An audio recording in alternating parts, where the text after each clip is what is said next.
Hi, today I have with me Bill Bonner. Regular readers will know Bill Bonner from his Last Word column in the back of the magazine. More of you probably get the Daily Reckoning, where you can read Bill's musings every day. Bill is also a very well-known author. This is one of his books, but he's written 5, most of which have made it to the bestseller lists. Bill is also the founder of Bonner and Partners, a family office. Now, Bill, some time ago, when the financial crisis first started, you and I were chatting, and I said to you, Bill, what do you think is going to happen? And you said, first there'll be deflation, then there'll be inflation. Right. Now, where are we We're in still, that cycle? Well, that cycle is a very long cycle. And I think what is most amazing about the world that we live in, the monetary world, is that the cycles are extremely long, because the financial system that we live in today was begun, as you know, in 1971. And paper money historically lasts for a couple of years before the system blows up. This one has been going on all that time, and this is like 40 some years, 44 years.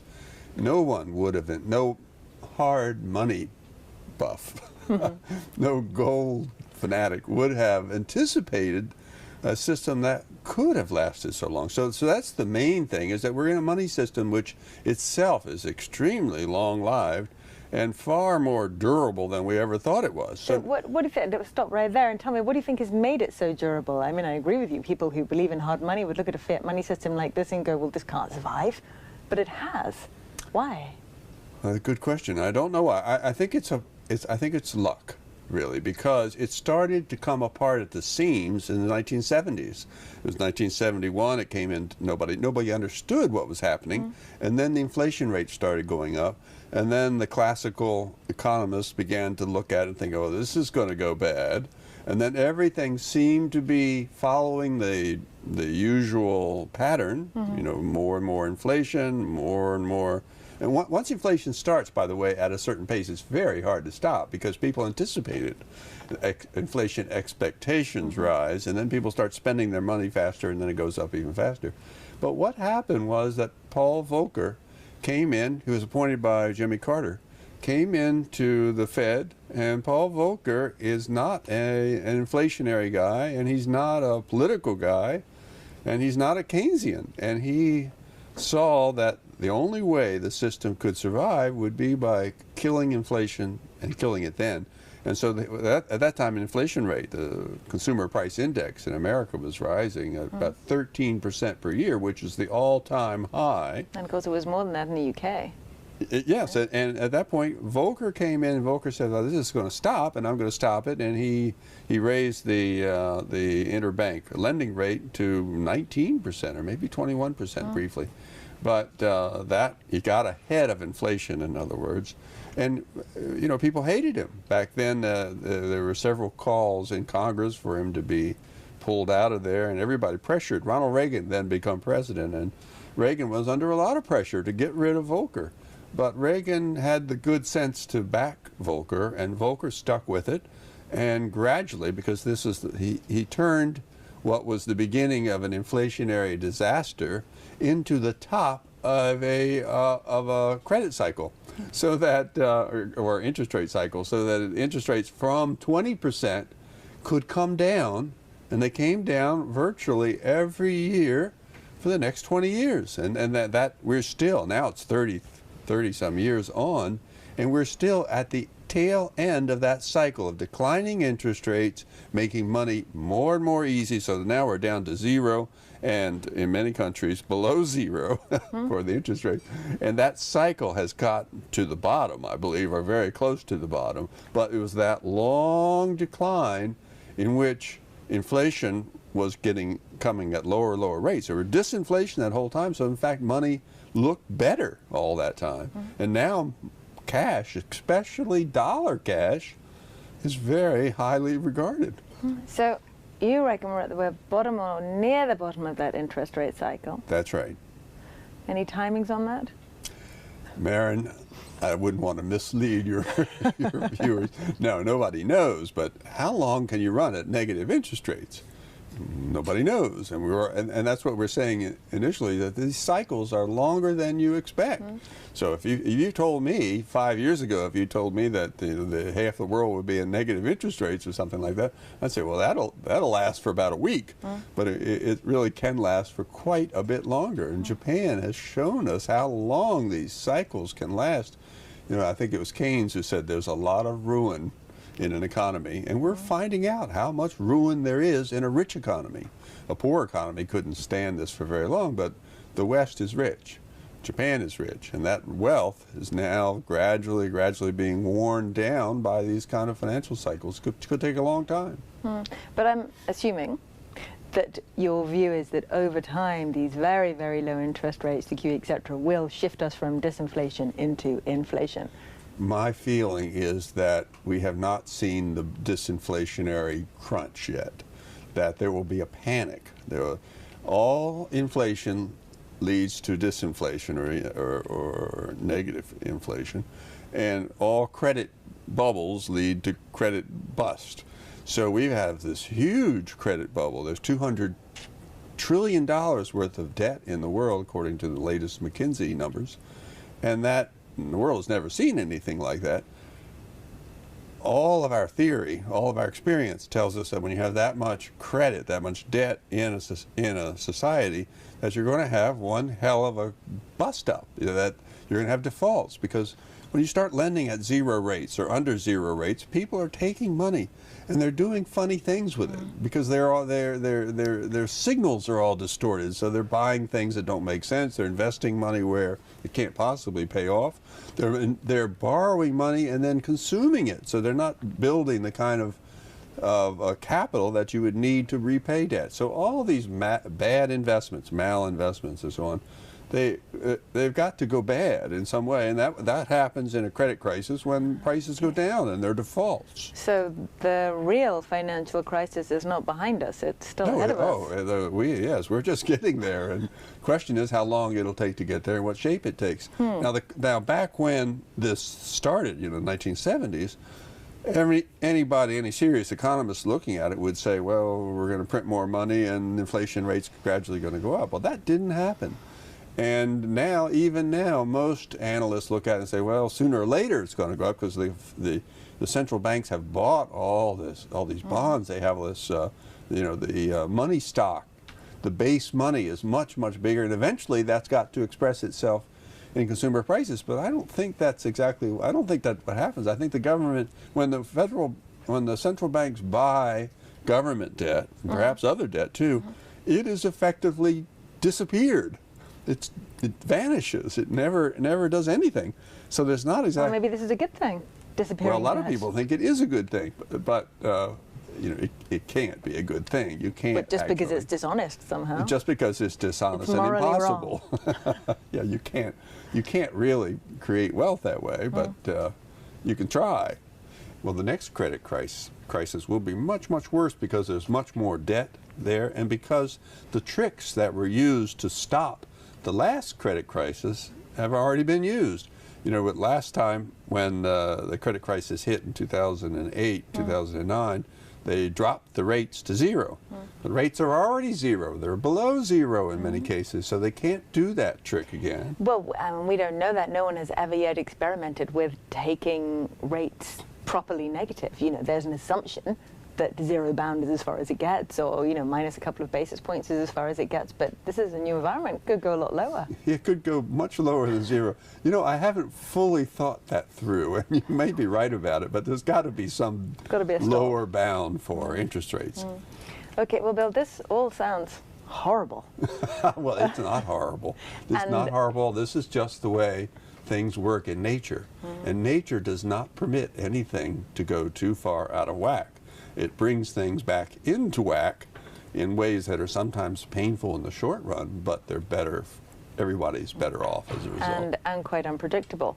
Now, given this, how is one supposed to invest? I mean, historically, you've always suggested to people that they buy and hold gold as insurance against unexpected events. But in a deflationary or disinflationary environment, is that still a valid strategy? Well, it's still a valid strategy for an investment portfolio, but you need a personal portfolio too. In America, I don't know about here, but in America, I'm anticipating that there's going to be a run on cash, that people are going to want real cash. By real cash, I mean dollars. You mean actual notes? Pieces of paper. Actual notes. Pieces of paper, because the whole economy works on credit.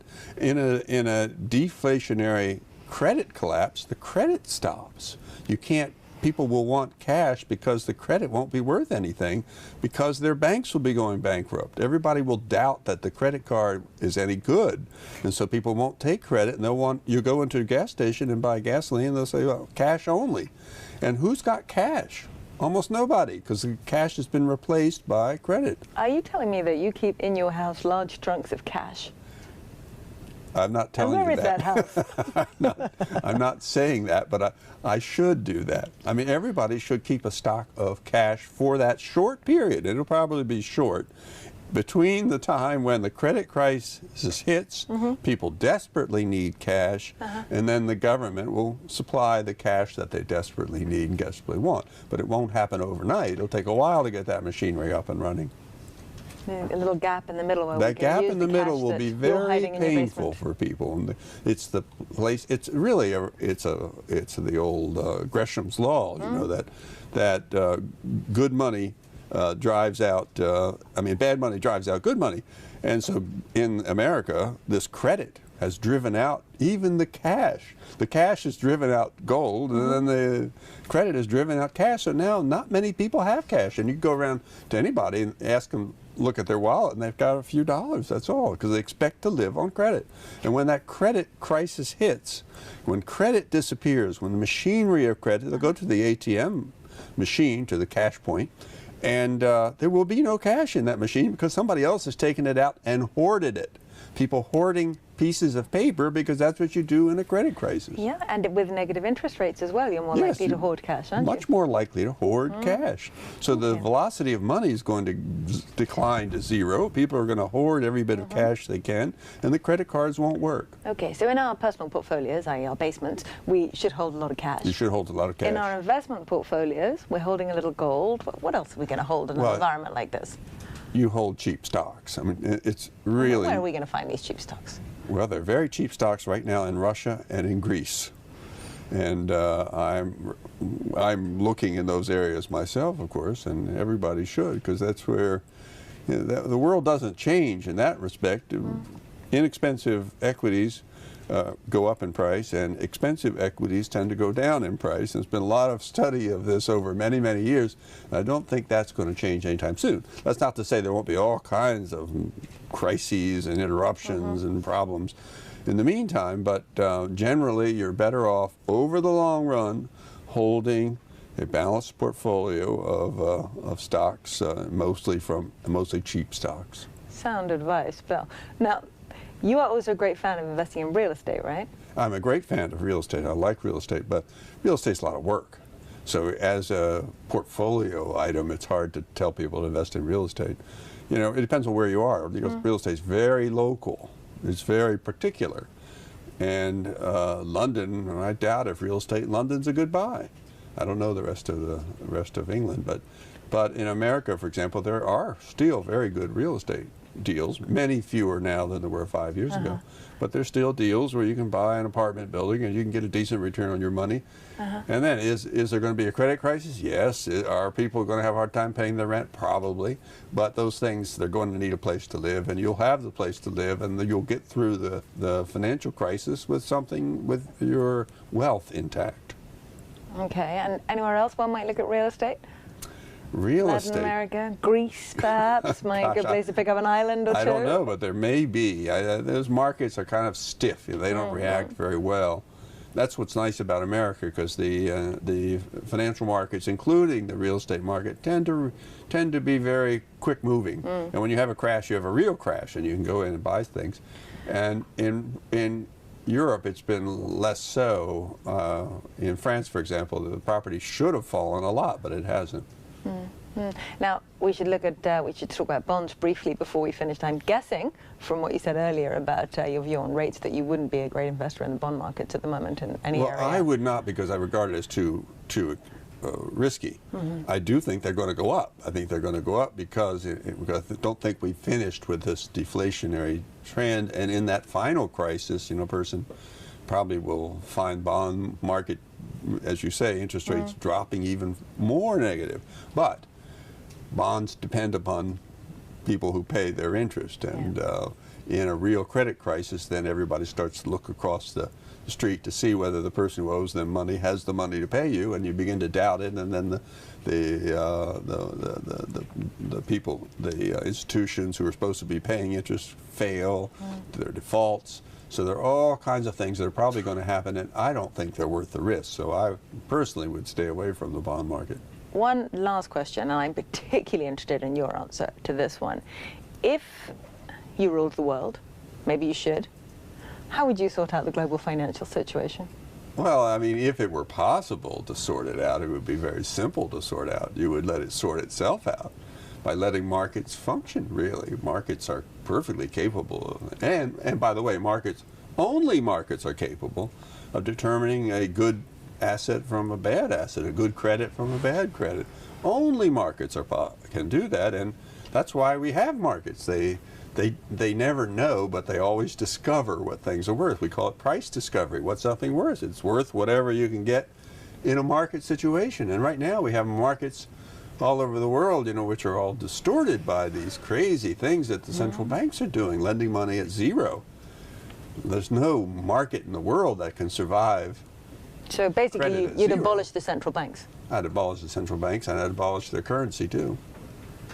For the, you know, the paper currencies, all that stuff. Okay, no more central banks. No more currency. No more currencies. Yeah. We're back to a gold standard here, or are we going to use shells? Well, people would figure it out themselves. Like Bitcoin, I think, is a perfectly acceptable kind of money. So is gold, and so could be anything be. But that would be for the free market to decide. It wouldn't be up to me to decide what people should use as a medium of exchange. Well, you're not going to be very good at being in charge of the world if you won't make rules. Yeah, that's the thing, though. The more, you know, there's a lot of thinking been done on this subject, and some of it by me. And the more that you are in charge of the world, the less well the world will work. Okay. Well, thank you very much, Bill. Oh, thank you. Pleasure.